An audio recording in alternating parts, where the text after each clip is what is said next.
Namo Buddhaya dan selamat malam. Perkenalkan, nama saya Edison dengan NPM 2151084. Nah, jadi di sini saya akan menceritakan riwayat hidup Sang Buddha kepada saudara saya yang bernama Kerlin.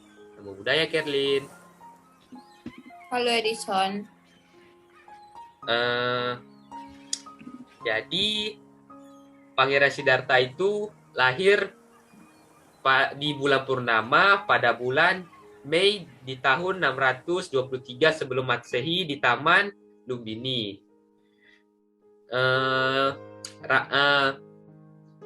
Ayah dari Pangeran Siddhartha ini ialah seorang raja yang bernama Raja Suddhodana dan ibunya itu bernama Ratu Mahamaya. Jadi pas Pangeran Siddhartha lahir itu banyak terjadi kejadian aneh. Kayak dia itu pas lahir udah bisa jalan sebanyak 7 langkah. Setiap langkah itu menumbuhkan bunga teratai gitu. Kemudian dia tuh bisa bicara beberapa kalimat. Lalu Pangeran Siddhartha itu lahirnya tuh bersih gitu, nggak ada darah sama sekali gitu.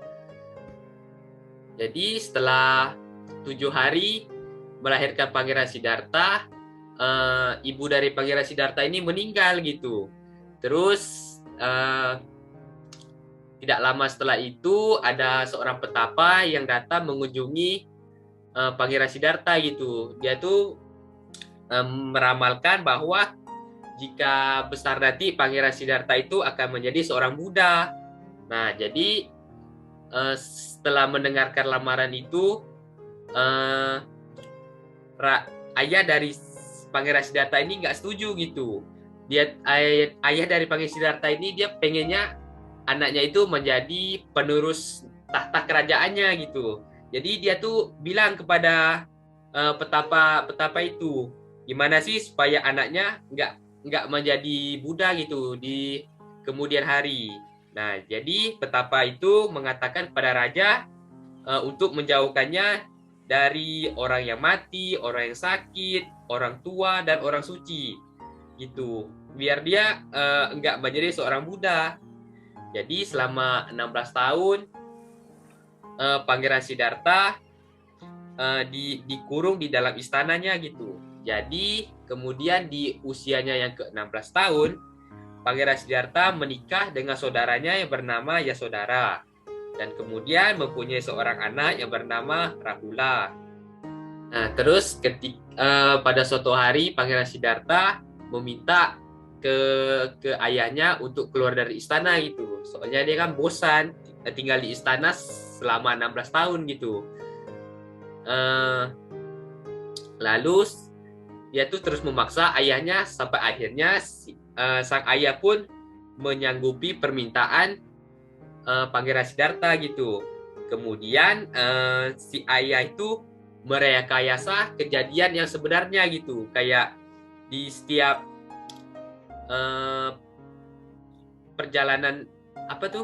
perjalanan Pangeran Siddhartha itu kayak di luarnya tuh nggak ada orang yang sakit, orang yang tua. Jadi di sana itu hanya orang-orang yang muda, sehat, dan kuat gitu. Nah, jadi tanpa sengaja pas Pangeran Siddhartha ini di tengah jalan jumpa gitu kepada orang yang tua, sakit, dan sebagainya gitu. Nah, terus dia tuh bertanya kepada ajudannya yang bernama Chana, kenapa sih banyak orang yang sakit, yang tua gitu. Nah, kemudian pas Pangeran Siddhartha pulang, dia tuh langsung marah kepada ayahnya. Kenapa sih sang ayah melarang menyembunyikan kejadian yang sebenarnya di luar sana gitu. Setelah itu Pangeran Siddhartha meninggalkan istana, keluarga, kemewahan untuk pergi berguru mencari ilmu yang dapat membebaskan manusia dari usia tua, sakit, dan juga mati.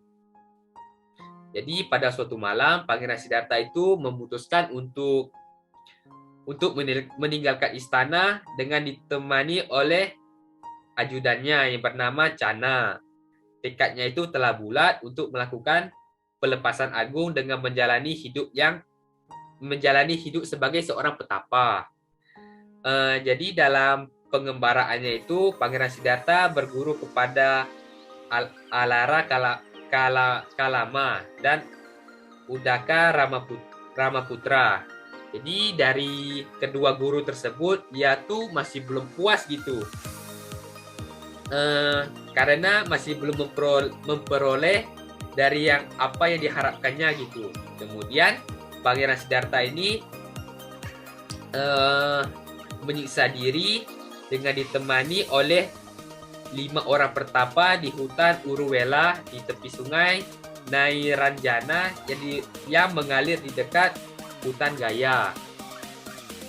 Jadi selama 6 tahun itu Pangeran Siddhartha itu tanpa henti menyiksa diri, dan Pangeran Siddhartha itu belum juga memahami hakikat dan tujuan dari pertapaan yang ia lakukan tersebut gitu.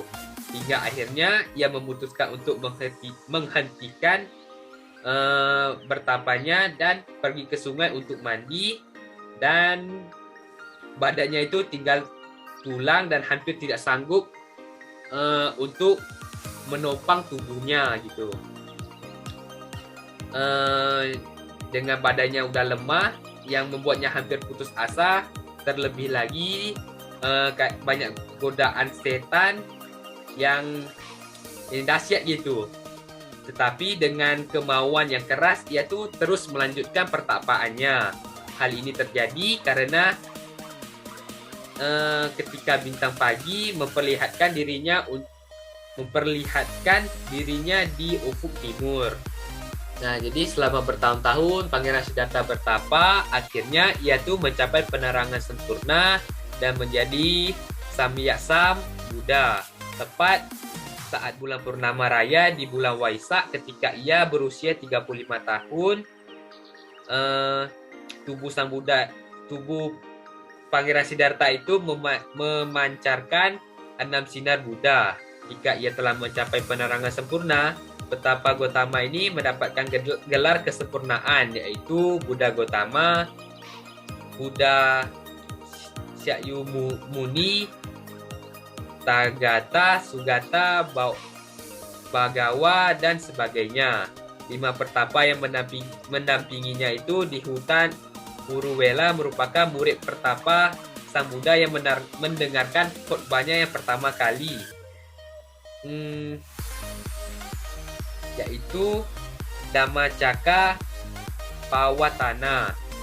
Jadi khotbah tersebut menjelaskan tentang jalan tengah yang dikemukakannya, yaitu 8 ruas jalan kemuliaan, termasuk awal khotbahnya yang menjelaskan 4 kebenaran mulia.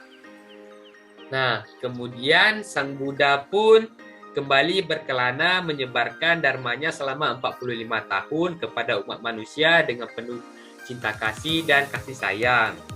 Jadi pada usianya ke-80 tahun, ia pun menyadari bahwa umurnya itu tinggal 3 bulan lagi untuk mencapai parinibbana.